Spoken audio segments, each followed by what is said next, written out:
గత 2-3 రోజుల నుంచి గుడ్డ సత్యనారాయణ మీద రెక్కి నిర్వహిస్తున్న వాళ్ళను రెడ్ హ్యాండ్ గా పట్టుకొని ఈరోజు పోలీస్ స్టేషన్ లో అప్పచెప్పారు.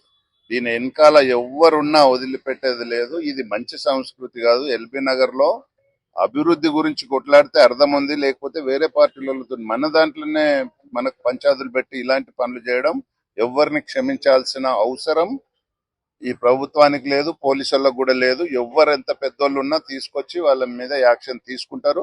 ఇప్పుడే సిఐ గారికి ఏసీపీ గారికి కూడా చెప్పడం జరిగింది. దీని మీద యాక్షన్ తీసుకోకపోతే మేము మళ్ళీ మేము ఏడికి పోవాలో ఆడికి పోతాం. మాకు మా హైకమాండ్ ఉంది, అవసరమైతే ముఖ్యమంత్రి దగ్గరకు పోయి మాట్లాడి చెప్పడం జరుగుతుంది.